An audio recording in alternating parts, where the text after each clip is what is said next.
This week on Just Relentless.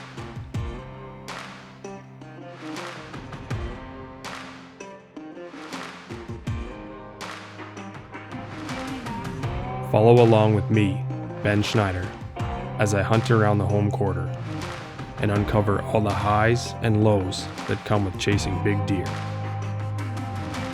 Just when I think that locating a mature buck is the hardest part, I quickly learn that these wise old brutes still have a few tricks up their sleeves.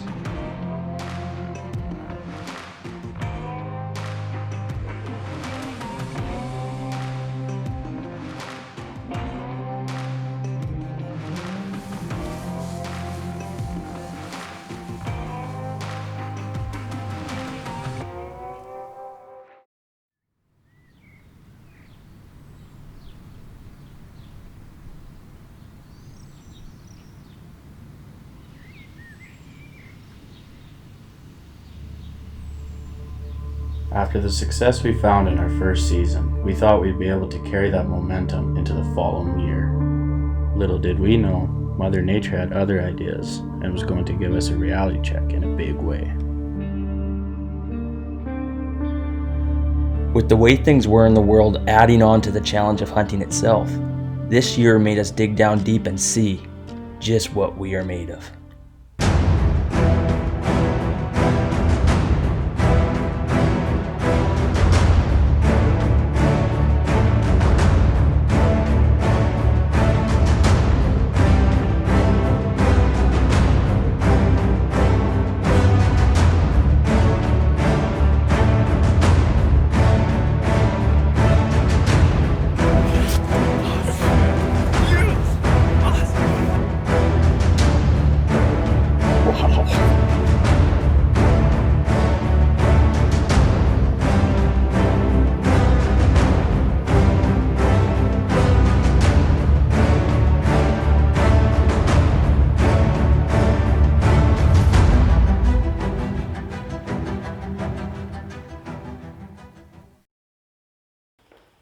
The season started like any other. Putting miles on my truck and even more on my boots.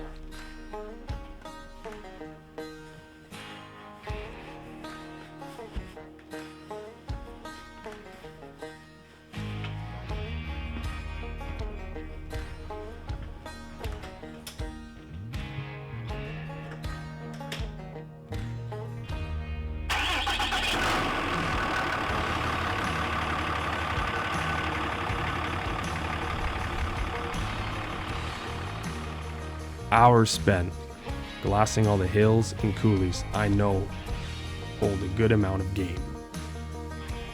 Whitetail, moose, countless coyotes, and even a fair number of pronghorn. But that wasn't what I was after. It's been quite a few years since I've notched a tag on a good mature mule deer buck, and this year I was set on making that happen again. But I just wasn't seeing the caliber I was after.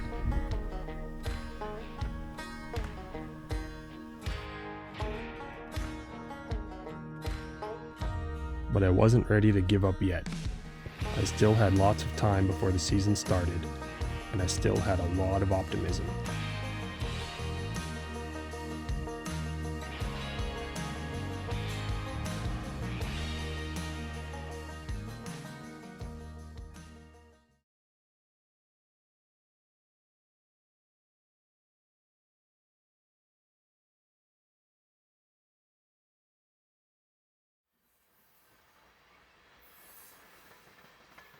Countless hours in field with no results was starting to wear on me. Maybe this wasn't my year. That's when I got a message from my wife. We got a big one, babe. She had seen an absolute stud coming home from town, and she almost filled my tag with her van. After seeing her video and having a good understanding of the geography of the area, I got to work. I set multiple trail cameras and started focusing my attention on that area specifically.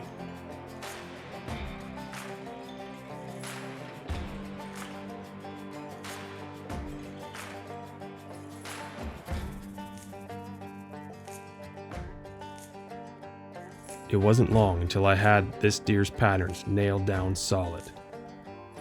He followed the exact same trail at the exact same time every single night. And better yet, this was only a short bike ride from my house. But a week before season, the buck we dubbed Homeboy went MIA. So we just checked the cameras, and no sign of Homeboy for 10 or 12 days now. Which is usually a couple days between sightings, but not that long. So, season openers tomorrow. Let's hope he's just making his rounds and he'll be back soon. So, either way, we'll be sitting right here waiting for him. So, wish us luck.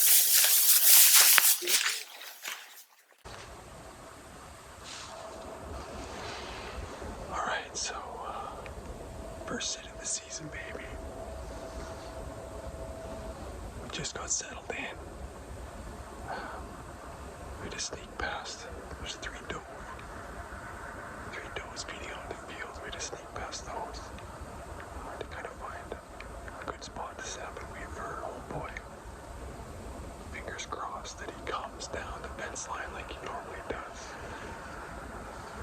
At the odd time he's come in from behind me. So I kind of situated myself to split the difference in case that happens. I had a pretty good shot in any direction. So, just a matter of him now. So, the stage is set, baby. We just need an actor. And a hero. We'll just let things quiet down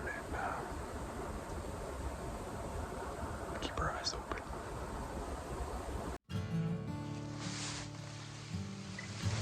Alright.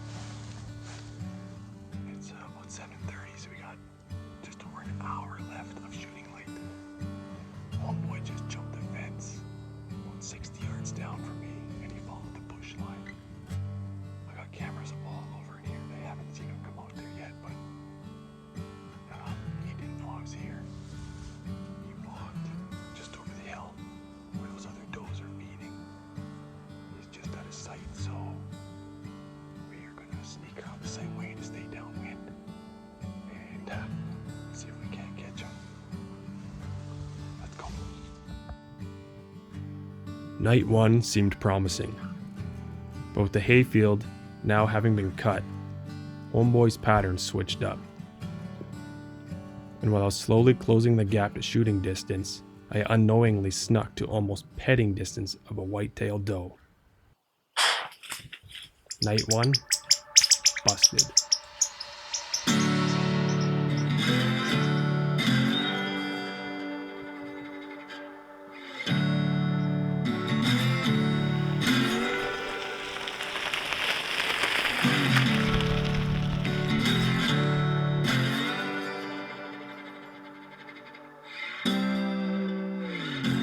Night 2 brought a bit better weather, a new strategy, and a new hope.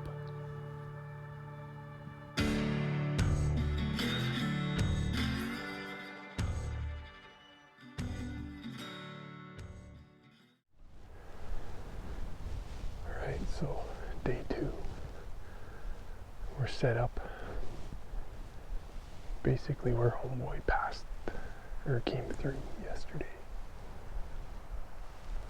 And it's a kind of a pinch point. There's a bluff there. And I'm sitting in a bluff here. And there's a trail where you can see who's crossing. I don't know how, I've never seen this before, but it's a perfect pinch point. So we don't have the best visibility. But if he comes from the south, which he's most likely going to, it's the farthest is a 30-yard shot. Chance he crosses like 18 feet. I don't even know if it's 20 feet. There's kind of a path, and then there's one further down, about 20 or 30 yards. But there's a chance he'll cross, like right in front of me. I might just tackle him if that's the case.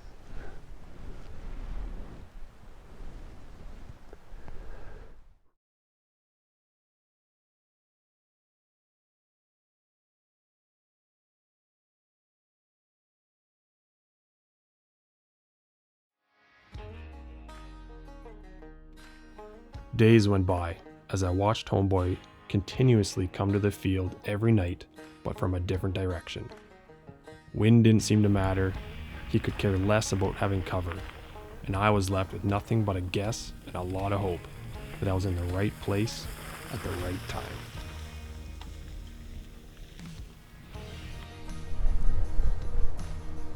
Alright, so it's week 2 of mule deer season now.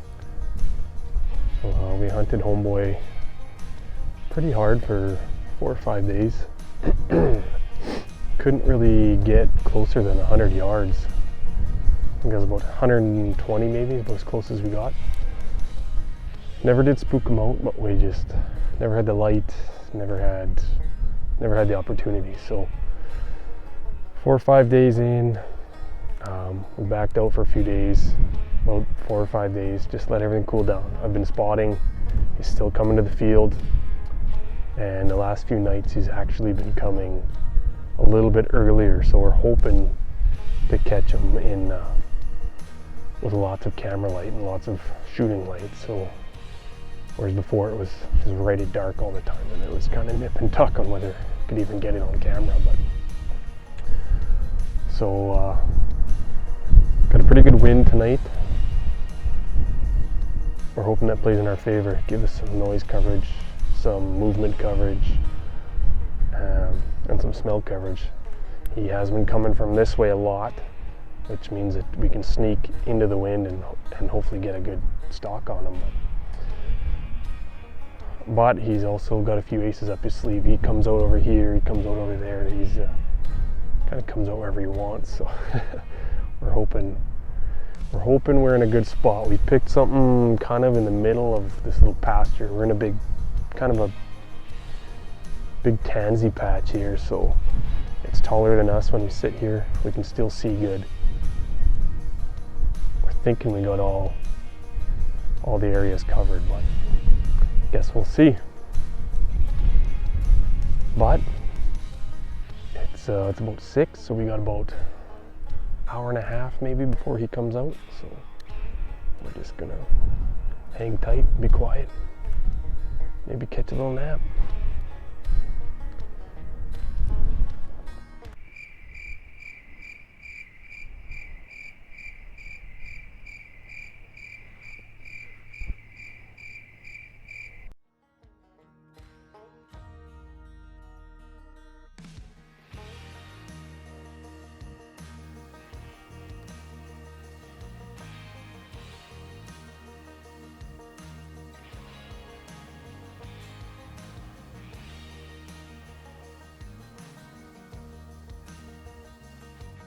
By this time in the season, I had to call for backup.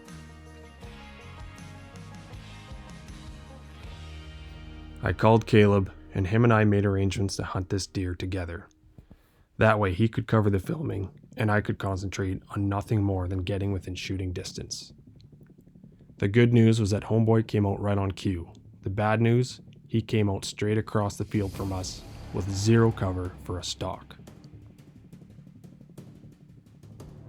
We came up with a plan and made the move to try and cut him off, but the drought year made for loud crunchy grass and the fading light made for a rush stalk.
This was the first time I actually spooked him, but once was enough. Homeboy pranced off into the darkness and out of my life, not to be seen again that season. I guess I don't need to whisper anymore. That's a big deer. It's a big deer. We still have some footage of him. It's kind of like Sasquatch for a while. I had a few blurry pictures of him running. Did they spot me? Or they heard me? But that's hunting. You win some, you lose even more. I think this is the part where we say, he'll be bigger next year.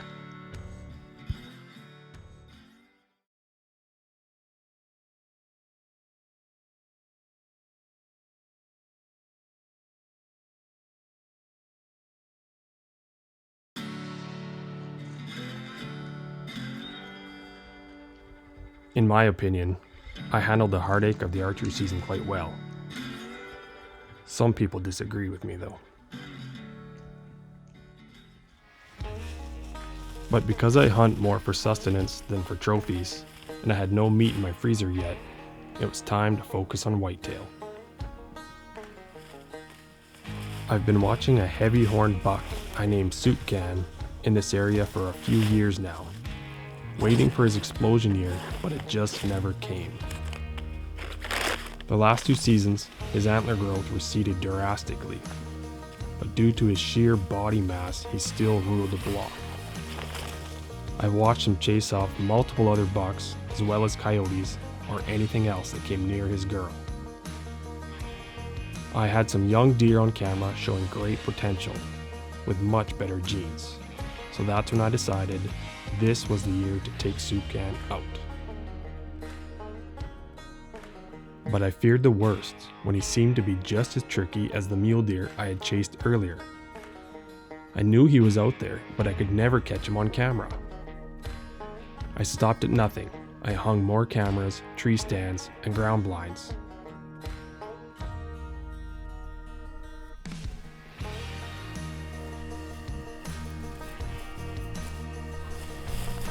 Father's work. It's never done.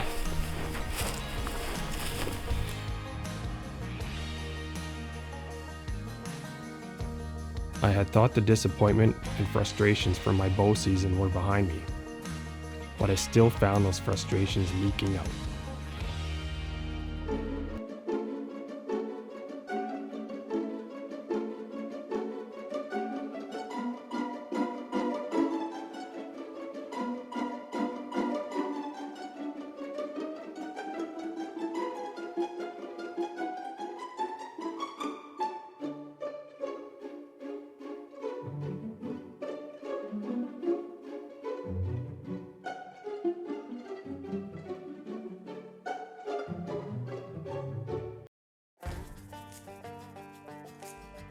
Eventually, the rut started to set in, and I was able to catch Soup Can making mistakes. I learned his travel routes and had everything set for a successful season.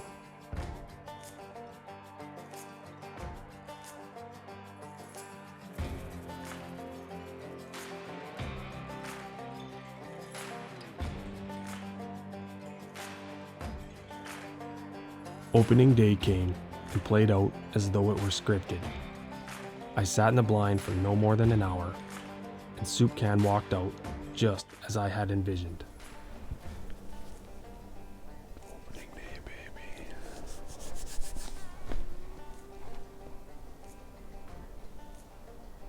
Opening day.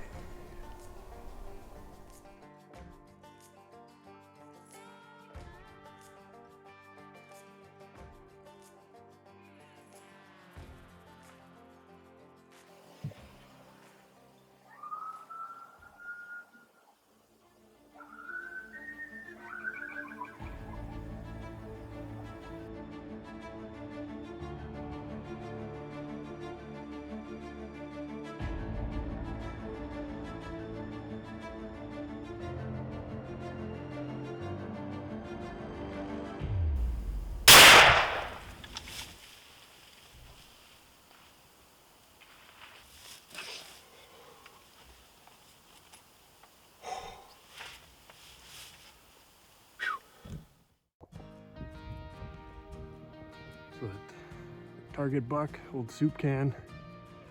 He was walking this rub line in my blind. I sprayed some buck pee on these before I came in, and he stopped for a second to sniff this, and that's when we let her bark. So he took off through there. Hopefully he's not too far in. It's thick and nasty in there. So I got a few deer in the area. This guy he's old, going downhill a bit, so it's time, but look at, this is part of his rub line. Just absolutely demolished these trees in here. Deer season ended as quickly as it came, and I'm thankful for that. Mere minutes after I squeezed the trigger, winter blew in like a lion and didn't let up until spring. I lit a fire and replayed the hunt in my mind as I began the work from my harvest.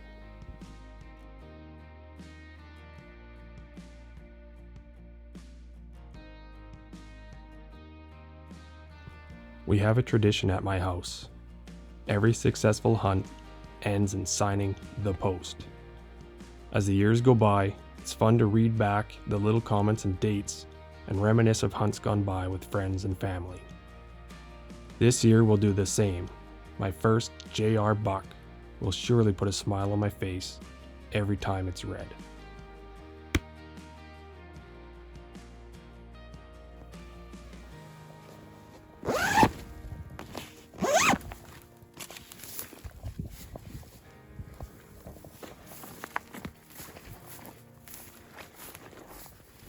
That's a wrap, ladies and gentlemen. 2021 whitetail. Yeah, bye.